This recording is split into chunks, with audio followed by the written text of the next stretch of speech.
Hey everyone, welcome back to The Explainer. Let's jump right in. Because today, we're tackling the single biggest factor that separates the absolute pros in the financial markets from the amateurs who, well, end up blowing their accounts.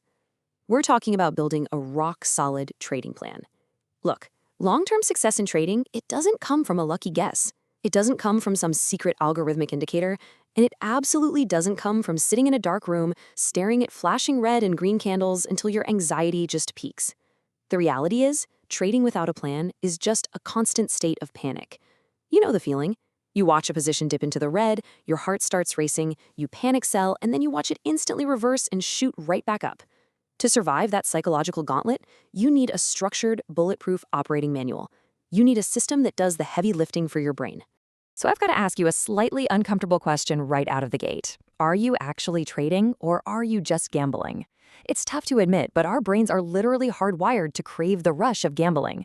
When you jump into a trade without a solid plan, your brain releases dopamine. It's the exact same chemical reaction that happens when you pull the lever on a slot machine in a casino. If you're entering the markets based purely on excitement, a sudden rush of fear, or just because someone on social media confidently yelled that a certain coin is going to the moon, you're not trading. You're throwing darts in the dark while fighting your own fight-or-flight biology. And honestly, it's a guaranteed way to just hand your hard-earned capital right over to the market makers.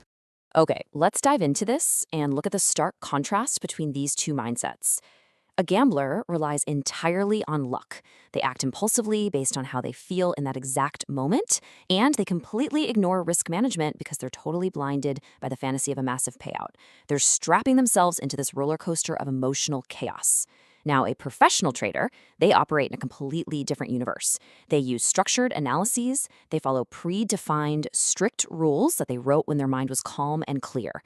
They manage their risk meticulously, and most importantly, they think entirely in probabilities, fully accepting that losses are just, a normal business expense. So today, we're building an architectural blueprint for your success across 6 clear steps. Number 1, trading instead of gambling.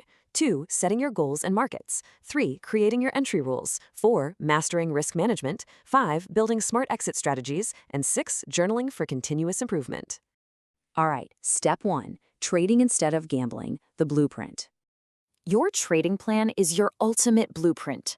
It acts as your personal operating manual, and it completely removes emotional decision-making, replacing it with objective rules. To really ground this, think about a veteran pilot getting ready to fly a massive commercial airplane from Lagos to London. They don't just strap in, fire up the jet engines, and kind of hope for the best, right? No way.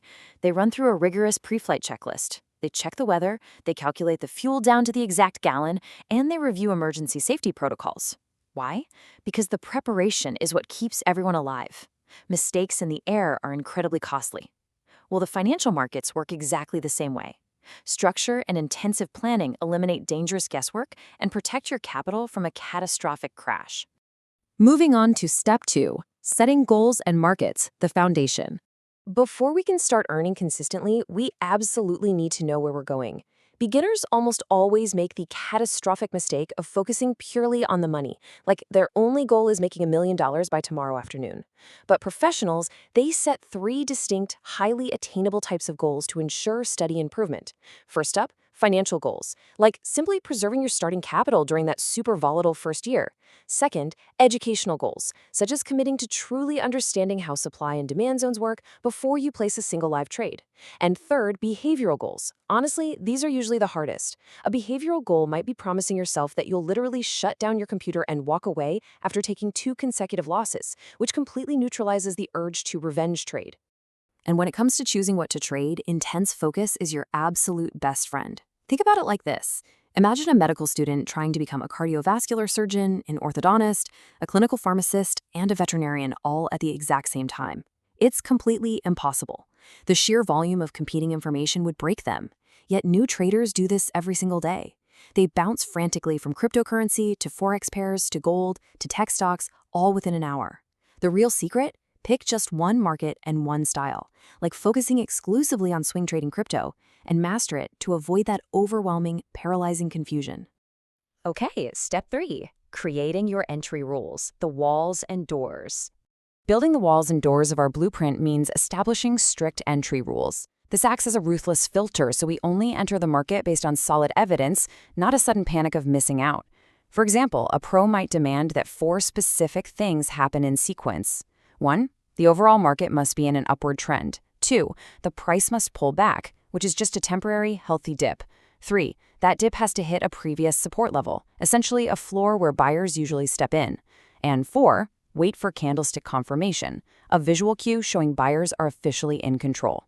Now, if steps 1, 2, and 3 happen perfectly, but that visual confirmation in step 4 doesn't, the professional trader completely ignores the setup and walks away. No second thoughts, no checklist, no trade. It's that simple. Next up, step 4, mastering risk management, the shield. We've now arrived at the absolutely most critical part of our entire blueprint, the shield. Because contrary to popular belief, the primary goal of professional trading isn't actually making massive profits, it's pure survival. The market is inherently unpredictable, so you've got to protect your inventory at all costs. Imagine you have 1 million naira in business capital to open a retail shop in Lagos.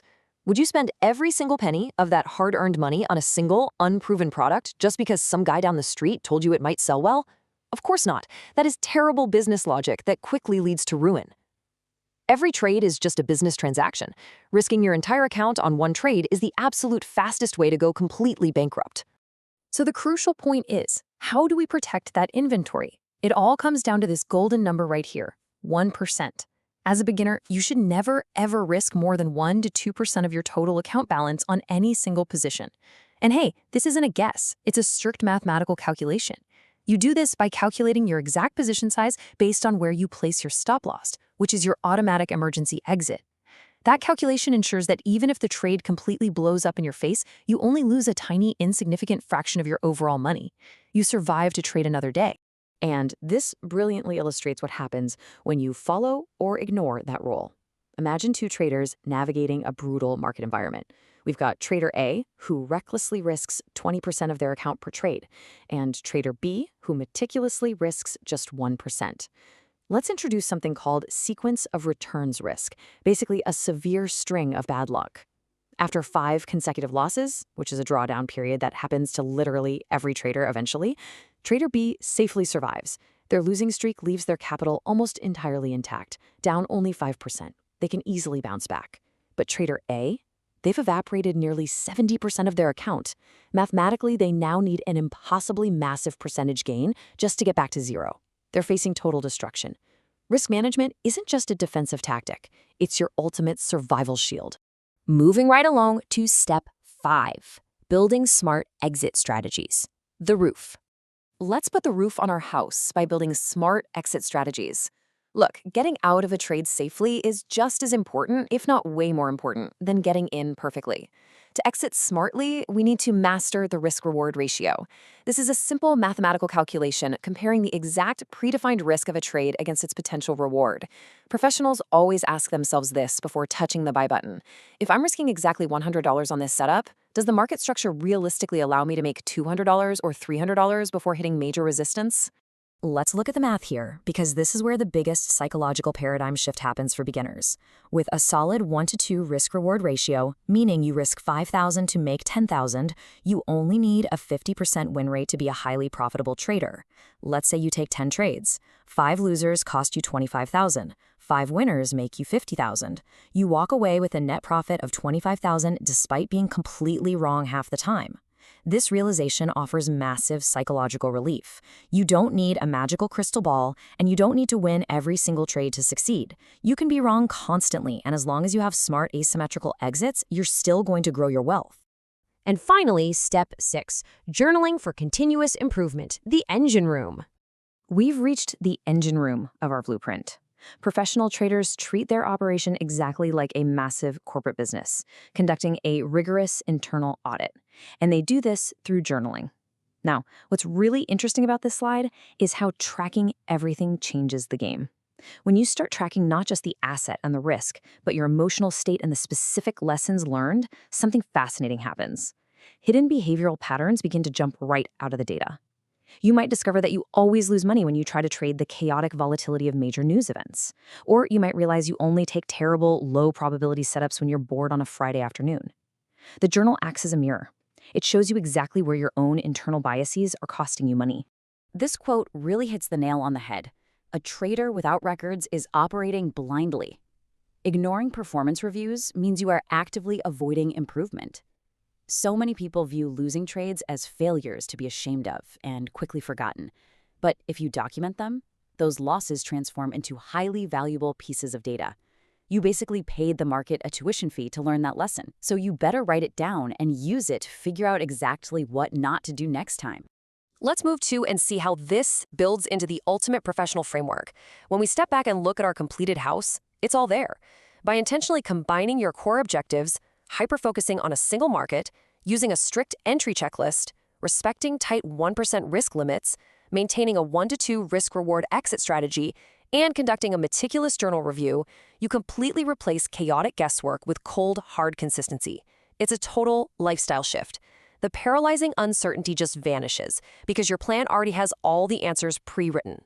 Which leaves us with one final, incredibly important question for you to thoughtfully answer today. What is your plan for your next trade? It's time to stop treating the financial markets like a flashy casino. Stop letting adrenaline and fear dictate your financial future. Stop trading emotionally and start trading intentionally.